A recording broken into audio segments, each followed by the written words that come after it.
নামত পাকিস্তানৰ আতংকবাদীয়ে যেনেকৈ আমাৰ 27 গৰাকী ভাৰতীয় নাগৰিকক পৰ্যটকক নিৰ্মম আৰু বৰ্বৰভাৱে হত্যা কৰিছিল।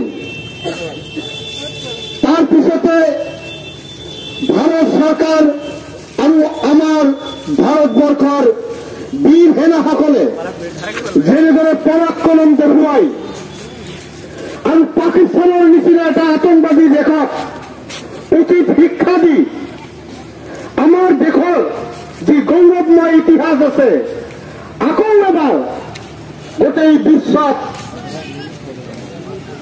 উচ্চশিৰে দাঙি ধৰাৰ এটা ইতিহাস ৰচনা কৰিছে।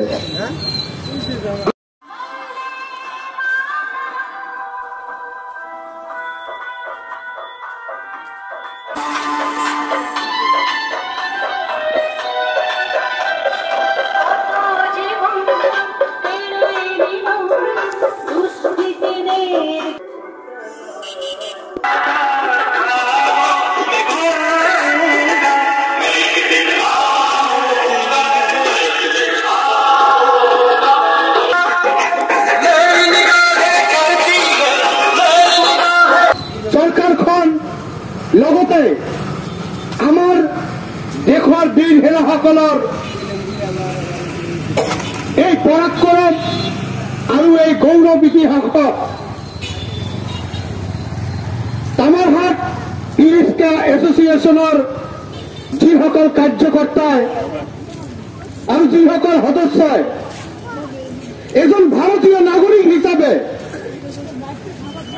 দেশৰ সেনাৰ প্ৰতি দেশৰ চৰকাৰৰ প্ৰতি যিটো সন্মান দেখুৱালে এয়া সঁচাই প্ৰশংসনীয় পদক্ষেপ।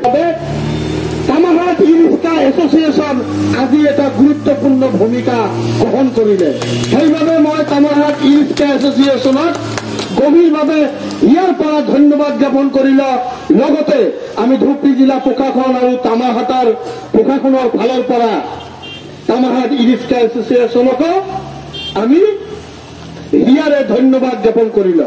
সকলোৱে মোৰ লগত কব, হিন্দুস্তান হিন্দুস্তান, পাকিস্তান পাকিস্তান সেনা মুর্দাবাদ, পাকিস্তান সেনা মুর্দাবাদ, হিন্দুস্তান সেনা জিন্দাবাদ, হিন্দুস্তান সেনা জিন্দাবাদ, বন্দে মাতরম, বন্দে